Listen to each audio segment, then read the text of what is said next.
Halo Industrials, kembali lagi bersama SPS Software dari bidang 1, Pendidikan dan Keilmuan HMTI Undip. Jadi, pada kali ini kita akan membahas mengenai penyelesaian metode optimasi menggunakan software Microsoft Excel. Nah, metode optimasi sendiri akan dipelajari di semester 4, salah satunya dalam matkul metode numerik. Di sini sudah terdapat salah satu referensi pembelajaran berupa PPT dari Pak Purnawan Adi Wicaksono yang dapat teman-teman akses melalui link di bawah. Untuk penyelesaian metode optimasi sendiri, kita membutuhkan salah satu fitur yaitu solver. Nah, di sini teman-teman dapat mengakses fitur solver di tab data, kemudian di solver. Nah, kalau belum muncul, teman-teman dapat mengaktifkan terlebih dahulu melalui more, option, kemudian adds in, kemudian manage go. Nah, kemudian centang di solver add-in, kemudian OK. Nah, nanti solver akan tampil di tab data ini. Selanjutnya, metode optimasi sendiri merupakan salah satu metode atau model matematis untuk mencari solusi terbaik dari seluruh alternatif solusi yang visible. Nah, di sini juga terdapat bentuk umum linear programming yang mungkin teman-teman sudah mengerti sebelumnya. Nah, di sini modelnya bisa kita bagi ke dalam 5 kasus, yaitu alokasi, transportasi, pilihan biner, traveling salesperson problem, dan model satu variabel. Nah, pada model pertama yaitu model alokasi, di sini diberikan contoh soal yaitu maksimasi atau memaksimalkan profit atau keuntungan. Contohnya, suatu perusahaan ingin memaksimasi kontribusi profit per bulan dengan memilih jumlah produksi untuk kursi bangku dan meja. Nah, jadi di sini diberikan data yaitu kapasitas tersedia, kemudian keuntungan per produk, kemudian lama waktu memproduksi tiap produknya. Di sini kita dapat memodelkan secara matematis di fungsi tujuan dan fungsi pembatasnya. Nah, fungsi tujuannya itu yaitu 16 profit dikali banyaknya kita memproduksi chair, berarti 16C ditambah 20D dan seterusnya. Buat fungsi pembatas juga hampir sama, itu 4 dikali banyaknya kita memproduksi chair ditambah 6D ditambah 2D, kecil sama dari 2000 hour. Nah, di sini kita dapat memodelkan di Excel seperti ini. Yang pertama di sini ada decision variables. Itu variabel yang kita cari yaitu jumlah banyaknya kita memproduksi per produknya. Di sini kita bisa kosongkan terlebih dahulu. Kemudian profit ini didapatkan dari soal yang ini. Kemudian total objektif atau fungsi tujuannya itu ialah sum produk dari perkalian ini dikali perkalian ini. Nah, fungsi sum produk sendiri itu hampir sama fungsinya untuk mencari total dari perkalian dua variabel. Misalnya di sini ada variabel A dikali variabel B, kemudian totalnya itu ialah sum. Nah, 35 kita bisa langsung cari menggunakan fungsi sum produk dengan array satunya itu variabel pertama, kemudian semikolon variabel kedua. Nah, kemudian di sini teman-teman juga dapat mengunci selnya dengan menekan Fn F4 atau F4 pada keyboard tergantung laptop teman masing-masing, sehingga muncul tanda dolar seperti ini. Nah, ini fungsinya agar rumusnya itu tidak bergeser saat kita mendrag rumusnya. Nah, kemudian di sini LHS itu ialah jumlah total di ruas kiri. Nah, fungsi constraint-nya kan diberikan oleh soal 4, 6, 2 dan seterusnya. Di mana LHS ini merupakan sum produk atau perkalian antara variabel decision dan juga constraint yang ini. Itu sama untuk yang ini. Nah, itu harus kecil sama dari RHS atau total ruas kanannya, kapasitas tersedia. Nah, setelah ini kita dapat langsung menggunakan fitur solver melalui data solver, kemudian set objektifnya itu fungsi tujuannya, terus ini fungsi kita ialah maksimasi. Berarti kalau ini digunakan untuk minimasi dan ini digunakan untuk mencari nilai variabel pada suatu nilai Z yang pasti. Misalnya kita harus memproduksi berapa agar keuntungannya 1 juta, berarti kita masukkan 1 juta di sini gitu. Tapi yang ini kita gunakan maksimasi.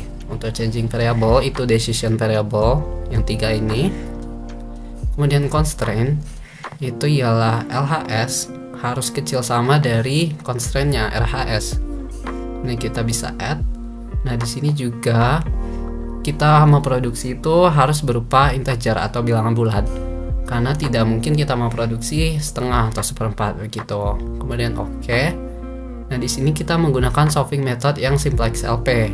Teman-teman dapat melihat ketentuan penggunaannya di bawah, yaitu GRG nonlinear digunakan untuk yang smooth nonlinear. Kalau LP simplex buat yang linear, kemudian yang evolutionary itu buat yang non smooth begitu. Nah, di sini teman-teman bisa langsung pencet solve, kemudian oke.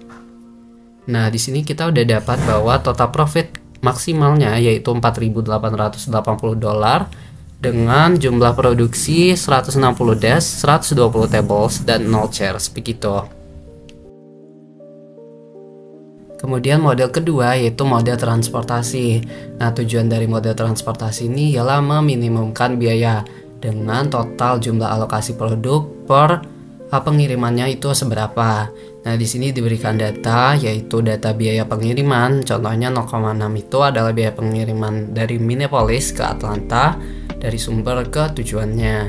Nah, kemudian ini kalau digambarkan diagram bentuknya seperti ini.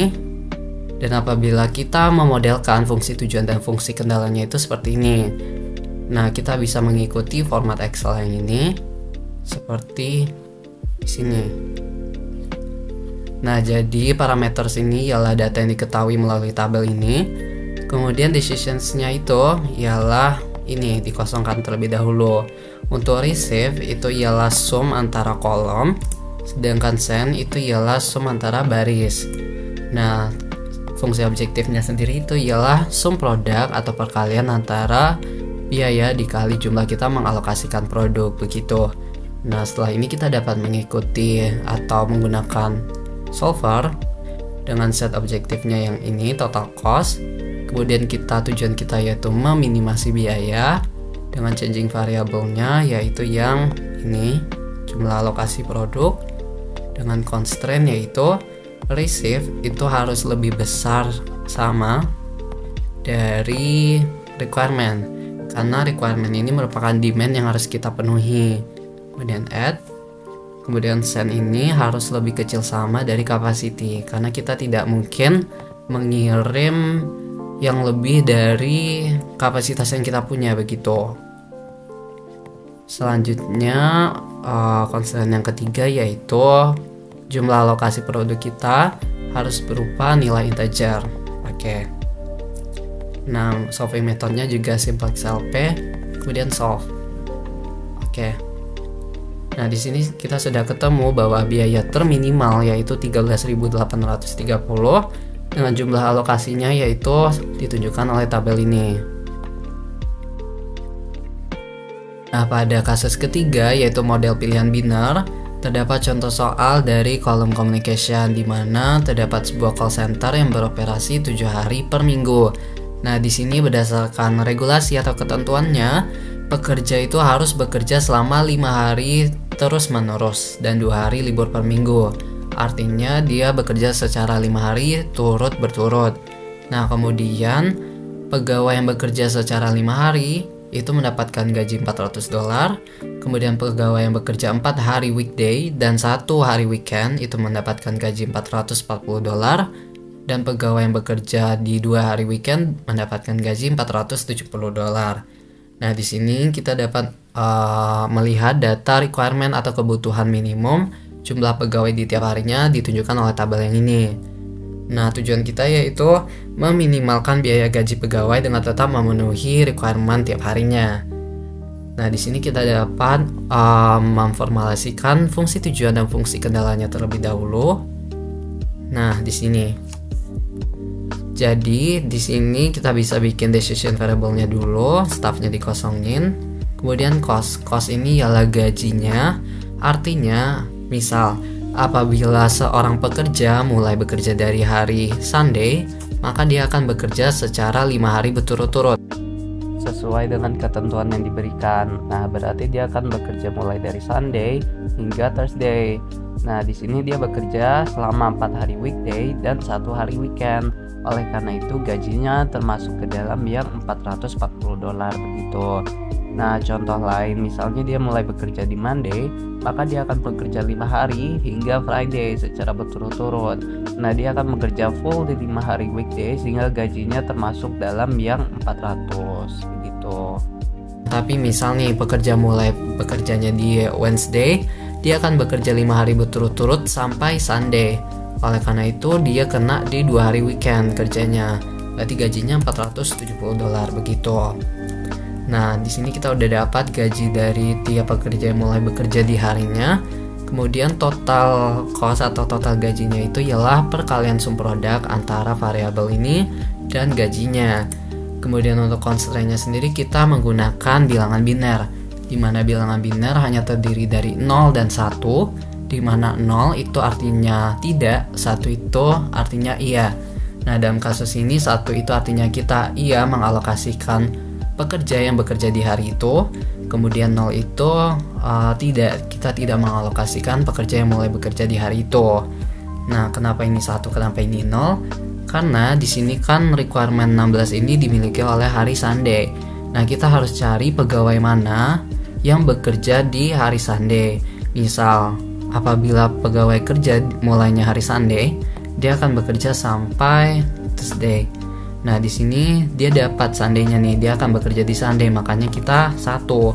Tapi misal suatu pekerja itu mulai kerjanya di Monday, dia hanya bekerja secara 5 hari berturut-turut sesuai ketentuannya. Jadi dia hanya bekerja dari Monday sampai Friday. Dia tidak akan bekerja di Sunday. Oleh karena itu di sini 0. Begitu juga dengan yang lainnya nih, misalnya yang 1, ini dia bekerja di Wednesday. Dia akan bekerja 5 hari berturut-turut sampai Sunday. Makanya dia akan bekerja Sunday sesuai dengan requirement-nya. Oleh karena itu di sini 1. Kita isi semua matriks ini dengan 1 atau 0 sesuai ketentuan tadi. Kemudian LHS atau jumlah ruas kirinya itu ialah sum produk antara bilangan biner dikali decision variables-nya. Lebih besar sama dari requirements-nya karena kita harus memenuhi kebutuhannya. Nah, dari sini kita sudah bisa menggunakan solver dengan set objektif, yaitu total biayanya. Kemudian tujuan kita itu meminimasi dengan changing variable-nya itu yang ini. Kemudian kita add constraint. LHS itu harus lebih besar sama dari constraint yang ini. Add. Nah, jangan lupa bahwa staff itu harus berupa integer atau bilangan bulat karena dia orang. Oke. Kemudian di sini kita bisa langsung solve. Nah, di sini kita dapat bahwa total profit atau total biaya pengeluaran perusahaan terkecil yaitu 8.790. Nah, misal. Nah, tapi kita juga bisa mengikuti option seperti di PPT Papur, di mana di sini Papur menggunakan option dari solving methodnya. Nah, teman-teman dapat kembali ke menu solver tadi.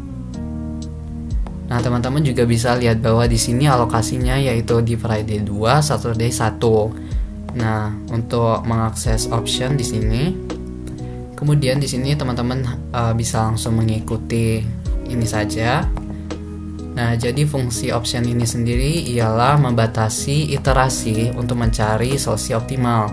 Di sini kita membatasi iterasinya 1000.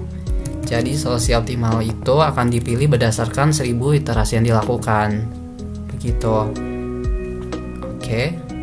Nah, di sini teman-teman bisa lihat bahwa total profit atau total pengeluaran minimal itu sama hasilnya dengan yang tadi, namun hanya terdapat perbedaan di alokasi Friday dan Saturday-nya.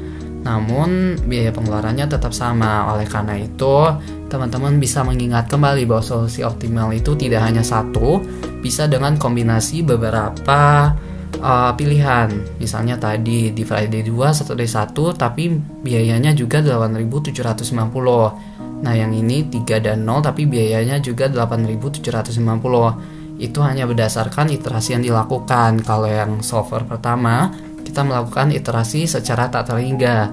Tapi solver yang barusan itu kita lakukan dengan maksimal iterasi sebanyak 1000 iterasi begitu. Ketentuannya berarti 1, 2, 3, 4, 5 dia bekerja sampai Thursday. berarti dia bekerja di 4 hari weekday dan 1 hari weekend. Oleh karena itu gajinya ialah yang $440 yang ini. Nah, tapi kalau dia mulai bekerja di Monday, dia akan bekerja 5 hari sampai Friday. Berarti dia tidak bekerja di hari weekend dan hanya bekerja di 5 hari weekdays. Oleh karena itu gajinya ialah 400. Nah, tapi misal nih pekerja mulai bekerjanya di Wednesday, dia akan bekerja 5 hari berturut-turut sampai Sunday. Oleh karena itu dia kena di 2 hari weekend kerjanya. Berarti gajinya $470 begitu. Nah, di sini kita udah dapat gaji dari tiap pekerja yang mulai bekerja di harinya. Kemudian total cost atau total gajinya itu ialah perkalian sum produk antara variabel ini dan gajinya. Kemudian untuk constraint-nya sendiri kita menggunakan bilangan biner, di mana bilangan biner hanya terdiri dari 0 dan 1, di mana 0 itu artinya tidak, 1 itu artinya iya. Nah, dalam kasus ini 1 itu artinya kita iya mengalokasikan pekerja yang bekerja di hari itu. Kemudian 0 itu kita tidak mengalokasikan pekerja yang mulai bekerja di hari itu. Nah, kenapa ini 1, kenapa ini 0? Karena di sini kan requirement 16 ini dimiliki oleh hari Sunday. Nah, kita harus cari pegawai mana yang bekerja di hari Sunday.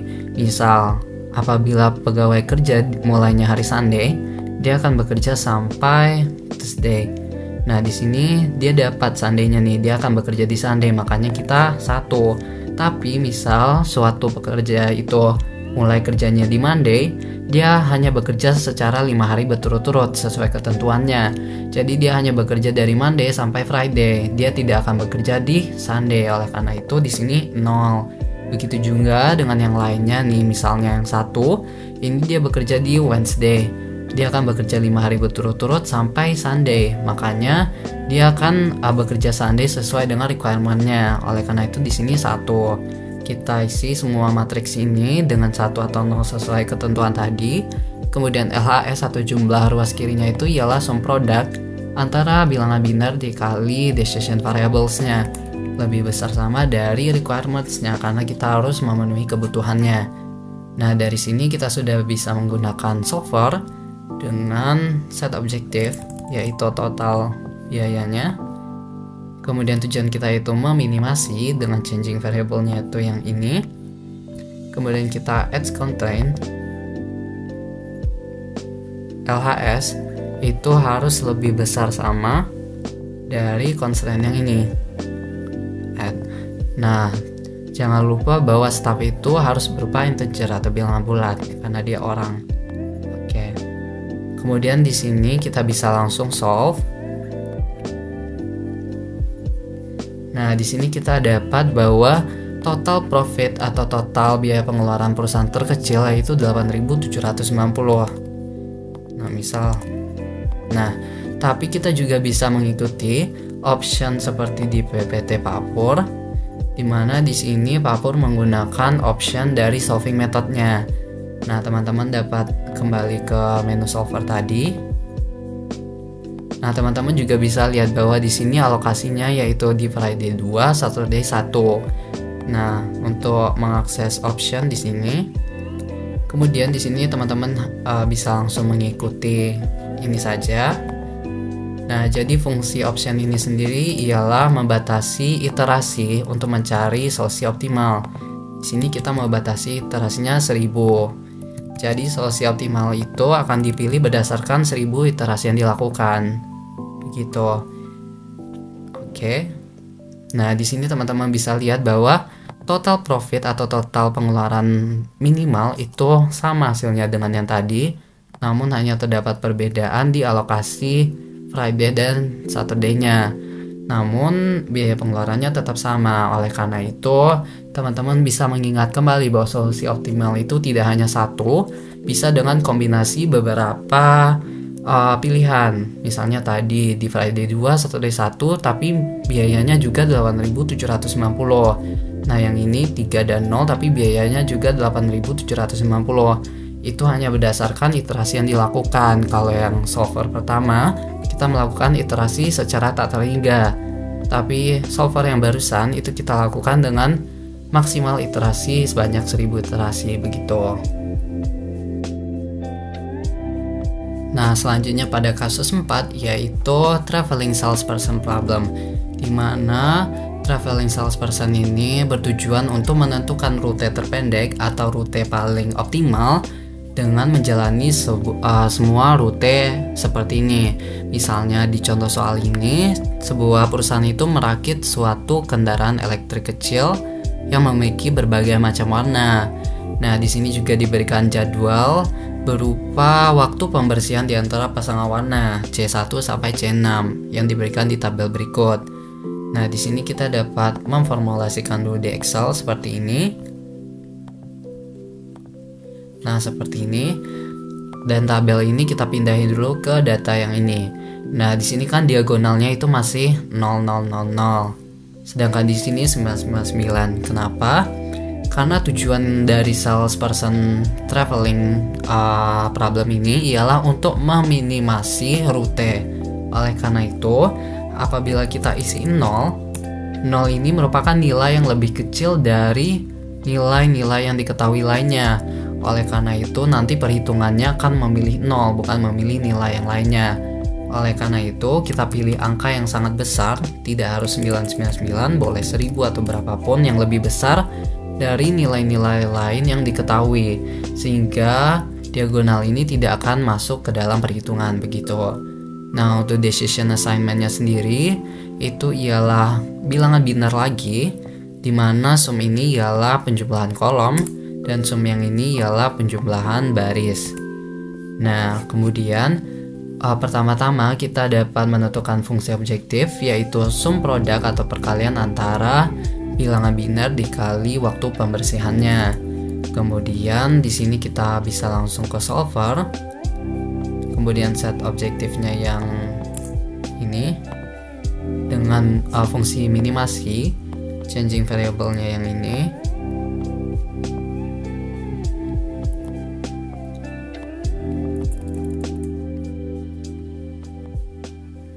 Kemudian kita add constraint. Constraint pertama yaitu sum antara kolom itu harus sama dengan 1.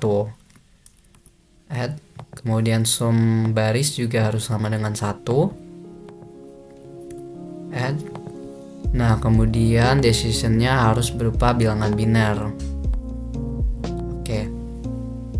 Nah, di sini menggunakan solving method simplex LP lagi. Kemudian solve. Oke. Nah, di sini kita bisa lihat bahwa tabel ini sudah diisi oleh bilangan biner. Karena itu kita masuk ke iterasi pertama, yaitu subtour 1. Subtour ini bisa kita lihat di angka 1 yang menunjukkan bilangan biner iya. Misalnya 1 yang ini, ia adalah pertemuan antara baris 1 dan kolom 5. Jadi subtour yang pertama yaitu 1 ke 5. Kemudian dari kolom 5 kita beralih ke baris 5 lagi. Nah, baris 5 itu bertemu di kolom 1. Karena itu 151. Nah, 1 ini kan akan bertemu ke 5 lagi. Jadi itu akan berulang, nggak perlu kita tulis. Untuk waktunya sendiri itu ialah penjumlahan antara 1 ke 5 yaitu 20 dan 5 ke 1 yaitu 27. Nah, di sini juga ada bilangan biner satu lain, misalnya yang ini, itu ialah subtour 2 ke 3. Kemudian kita lihat dari kolom 3 ke baris 3, baris 3-nya ke kolom 2, ini ada 1, berarti 232. Waktunya sama, itu adalah 2 ke 3, 40, tambah 3 ke 2 itu 11. Nah, kemudian di sini ada bilangan biner lain 4, 4 itu ke 6, 6 itu ke 4, jadi 4 ke 6, 6 ke 4. Waktunya sama, 4 ke 6 itu 5 ditambah 6 ke 4 17.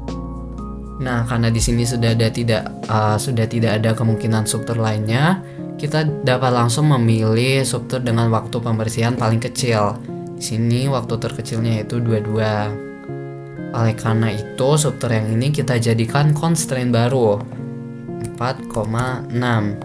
Dengan length itu adalah penjumlahan bilangan biner 4 ke 6 dan 6 ke 4.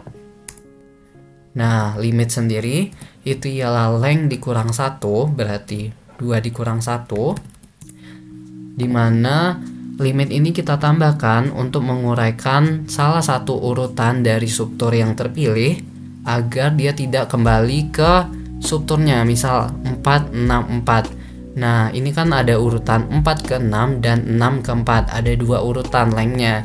Nah, kita jadikan satu urutan. Kenapa? Karena antara satu urutan 4 ke 6 atau 6 ke 4 itu kita ingin uraikan. Karena salesperson traveling problem ini sendiri harus memuat seluruh kemungkinan pewarnaan. Jadi di sini kan baru ada C4 dan C6, sedangkan C1, C2 dan C seterusnya itu belum ada. Oleh karena itu kita harus menguraikan salah satu urutannya dengan menambahkan constraint, yaitu berupa limit. Nah, di sini kita juga udah bisa ke menu solver lagi. Kemudian add constraint, length kecil sama dari constraintnya 1. Oke. Kemudian solve. Oke. Nah, di sini decision assignment-nya itu sudah berubah lagi. Oleh karena itu kita masuk ke iterasi kedua.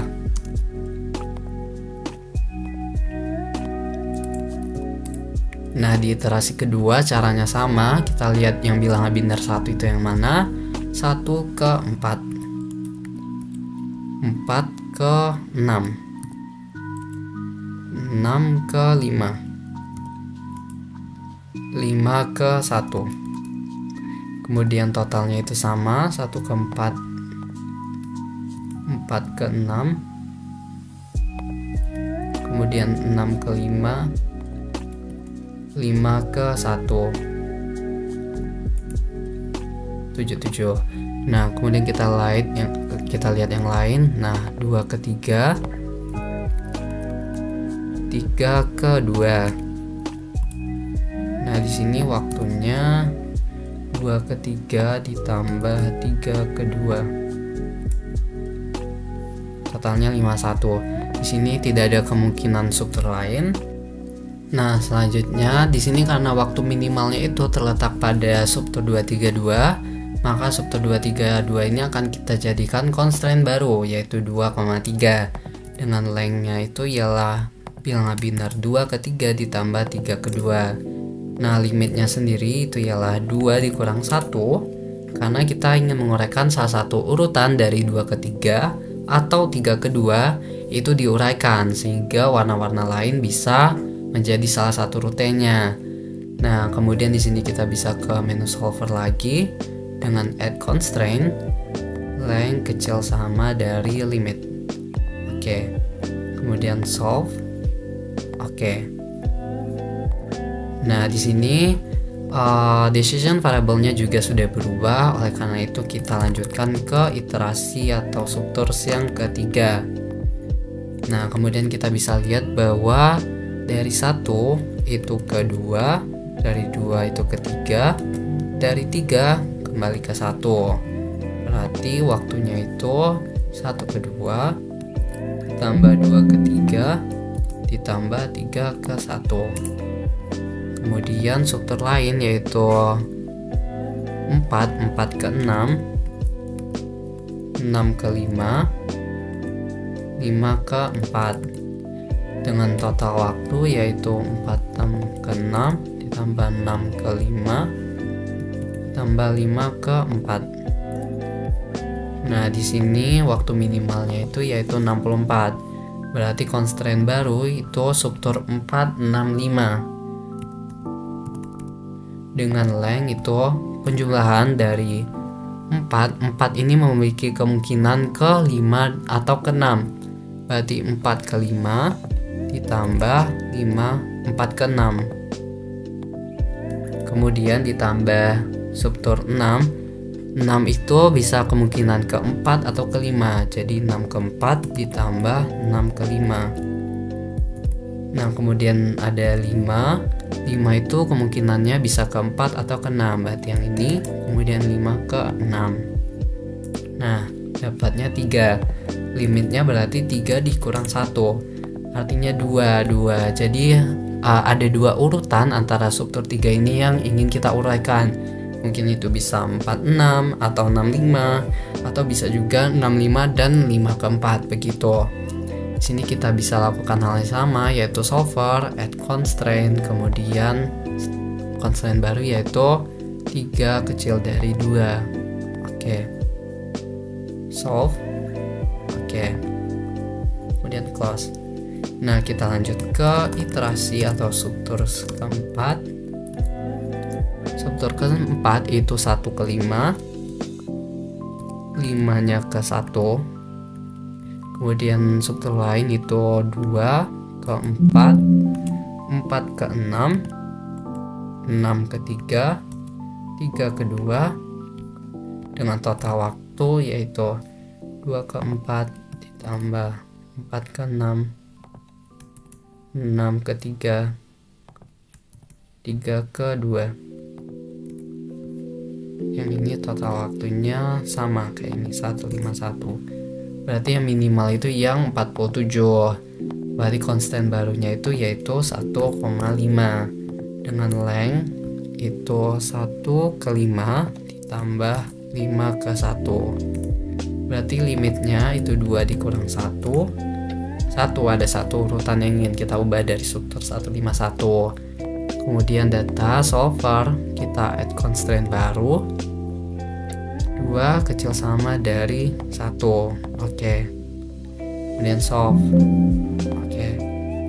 Nah, di sini kita masuk ke struktur 5 atau iterasi ke 5. 1 ke 2, 2 ke 4, 4 ke 6, 6 ke 5, 5 ke 3, 3 ke 1. Nah, di sini karena semua batch pewarnaan itu sudah dapat turnya atau masuk ke tur, jadi C1 sampai C6 itu sudah mendapatkan tur, maka ini adalah hasil optimalnya, hasil rute optimalnya. Dengan total waktunya dapat kita hitung 1 ke 2 tambah 2 ke 4, 4 ke 6, 6 ke 5, 5 ke 3, tambah 3 ke 1. Nah, total waktu pembersihan paling minimal yaitu 167 detik begitu. Nah, pada kasus kelima yaitu model satu variabel, di mana di sini berkaitan dengan permasalahan persediaan. Di sini juga diberikan contoh soal di mana dari contoh soal ini kita dapat memodelkan secara matematis seperti ini, di mana fungsi objektif itu ditunjukkan yaitu 175.000 per X ditambah 1,5X, di mana X ini adalah lot size atau order quantity. Nah, apabila kita tuliskan di Excel seperti ini, di mana fungsi objektif ini ialah 175.000 per X tambah 1,5X. X-nya adalah lot size yang ini. Nah, karena di sini masih div per 0 atau tidak boleh dibagi sama 0 karena tak terhingga, oleh karena itu lot size-nya bisa kita isi dengan sembarang angka, boleh 1, boleh 2, boleh 4, ataupun sembarang angka lainnya. Nah, di sini kita bisa pakai solver dengan set objektifnya itu ialah total biaya, kemudian kita fungsinya minimasi dengan changing variabelnya itu lot size, kemudian constraint-nya lot size-nya itu harus berupa integer karena dia bilangan, karena dia produk tidak mungkin berupa setengah, seperempat, dan sebagainya. Kemudian lot size-nya itu juga harus lebih sama dari 0 atau tidak boleh negatif karena tidak mungkin kita memesan negatif angka. Nah, di sini kita pakai solving methodnya yang non-linear. Kenapa? Karena X-nya tadi itu bukan pangkat 1, melainkan pangkat min setengah. Nah, kemudian kita solve. Oke. Kemudian close. Nah, di sini kita dapat bahwa total minimalnya ialah $1.024 dengan lot size-nya itu sebanyak 342 produk. Nah, begitulah pembahasan mengenai materi ini. Semoga materi yang disampaikan dapat dimengerti dengan baik dan bermanfaat bagi kita semua. Sampai jumpa di SBS Software semester depan. Dadah!